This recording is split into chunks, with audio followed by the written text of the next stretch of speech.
हम लोग इस वीडियो में बात करने वाले हैं एंग्लो ईस्टर्न, ग्रेट ईस्टर्न और समुद्रा के बारे में। तो फिर हम इन्हीं के बारे में बात कर रहे हैं, ये बाकी कॉलेजेस अलग क्यों हैं? क्योंकि देखिए, ये कंपनी के खुद के कॉलेजेस भी हैं और खुद की कंपनी भी है, और तीनों में मोस्टली इंडियन क्रू रहते हैं, तो वहाँ पर उतनी दिक्कत नहीं होगी। और हाँ, कुछ लोगों के क्वेश्चंस थे कि तीनों में अगर जैसे होता है, अगर आप एंग्लो का एंट्रेंस एग्ज़ाम निकाल लें, तो मुझसे कुछ लोग पूछ रहे थे कि उनका एंट्रेंस एग्ज़ाम भी निकालना पड़ेगा, फिर बाद में आपको स्पॉन्सरशिप टेस्ट देना पड़ेगा। ऐसा कुछ नहीं होता। अगर आप वहाँ का निकाल लेते हैं, वो दोनों के लिए एक ही एग्ज़ाम कराते हैं।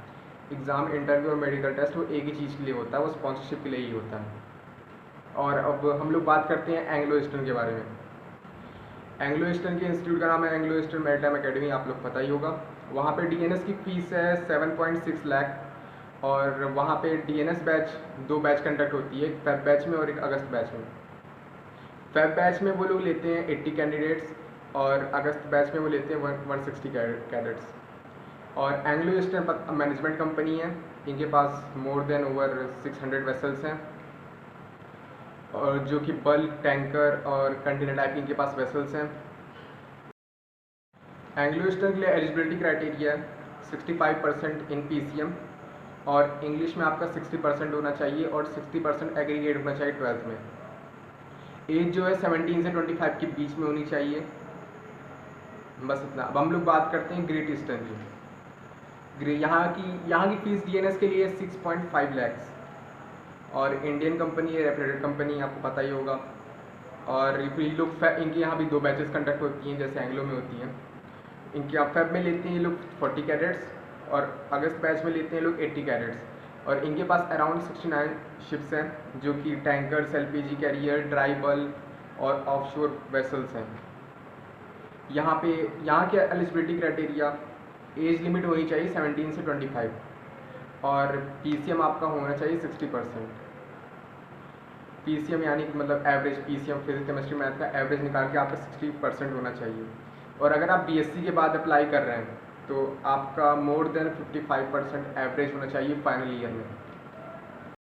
और ग्रेट ईस्टर्न में जैसे आपको मैंने बताया कि ये आपको स्पॉन्सरशिप देते हैं, कि मतलब आपको अगर आपने एग्ज़ाम निकाले, एग्ज़ाम और इंटरव्यू, वो एडमिशन के लिए भी और स्पॉन्सरशिप के लिए भी। जैसे बाकी कॉलेजेस में होता क्या है, पहले आपको कॉलेज का देना पड़ेगा एग्ज़ाम, इंटरव्यू, फिर आपको कंपनीज़ के लिए शॉर्टलिस्ट, या फिर कंपनीज आप बाहर से स्पॉन्सरशिप देते हैं, वहाँ भी आपको देना पड़ेगा एग्ज़ाम, इंटरव्यू। लेकिन यहाँ ऐसा नहीं होता, यहाँ आपको एक ही बार देना पड़ेगा, उसी से मिल जाता। लेकिन होता क्या है, यहाँ पे ग्रेट ईस्टर्न में भी कुछ कंपनीज़ आती हैं।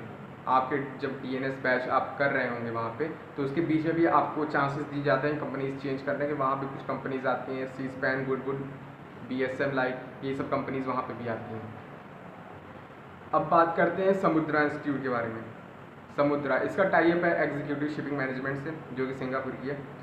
इसके पास ओवर 150 वेसल्स हैं, और यहाँ पे एज लिमिट होती है 17 से 20 ईयर्स।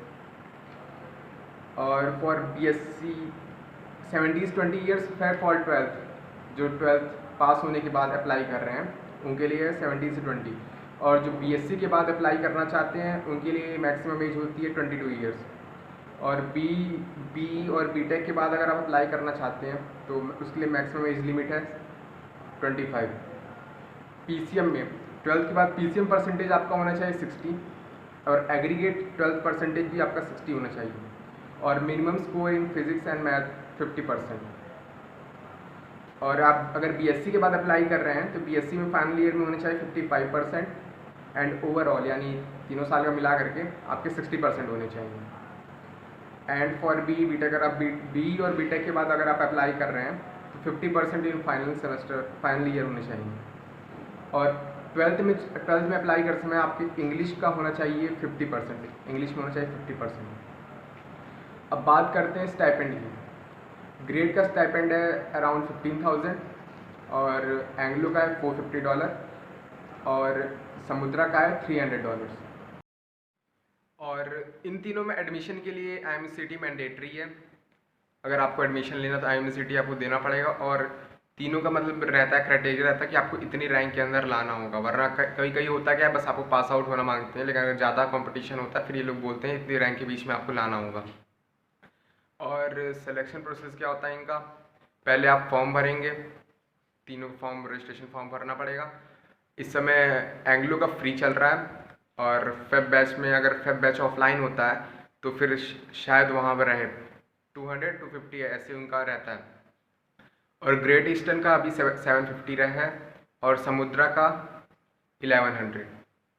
आपको पहले रजिस्ट्रेशन फॉर्म भरना होगा, फिर उसके बाद आप अगर एलिजिबल रहेंगे फिर आपको वो डेट के लिए आपको आएगा मेल कि आप किस डेट पे आपका एग्ज़ाम है।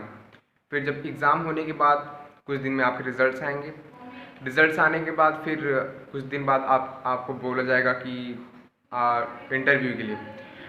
समुद्रा और ग्रेड में डायरेक्ट आपको इंटरव्यू के लिए बोलते हैं, लेकिन एंग्लो में फिर आपको एग्ज़ाम पास आउट करने के बाद आपको कुछ डॉक्यूमेंट्स बोलेंगे भेजने के लिए। फॉर्म रहते हैं, उसमें आपको एक्टिविटीज़ मतलब हॉबीज़, स्ट्रेंथ, वीकनेस, यही सब आपको लिख करके भेजना होता है, और अपनी थोड़ी पर्सनल डिटेल्स वही आपको फॉर्म फिलअप करके देना होता है। ये बस एंग्लो में। बाकी में आपको डायरेक्ट इंटरव्यू के लिए फिर आपको इंटरव्यू देना पड़ेगा। इंटरव्यू के बाद इंटरव्यू में आपको बता देते हैं, इंटरव्यू में बता देंगे आपका सिलेक्शन हुआ कि नहीं। ग्रेट और समुद्रा में आपको वेट करना पड़ता है ईमेल के लिए।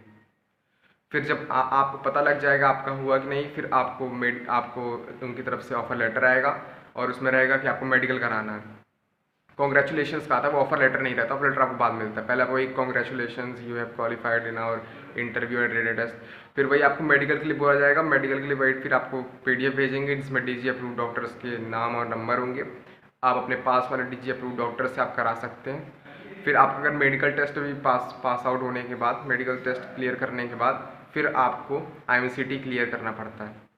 आप IMCT में आप मैंडेटरी है, अगर आपको एडमिशन चाहिए तो आपको IMCT क्लियर करना पड़ेगा। और इन केस अगर आप IMCT में फेल हो जाते हैं, किसी कारण से अगर आप फेल हो जाते हैं, आप एग्ज़ाम नहीं दे पाते हैं, तो फिर आपकी स्पॉन्सरशिप कैंसिल हो जाती है।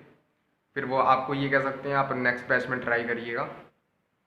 फिर वही यही है, अगर आपको एडमिशन चाहिए तो आपको स्पॉन्सरशिप टेस्ट और IMCT दोनों की तैयारी करनी है, क्योंकि आपको दोनों निकालना है एडमिशन के लिए। थैंक यू गाइज, इस वीडियो में इतना ही। Please like, share and subscribe.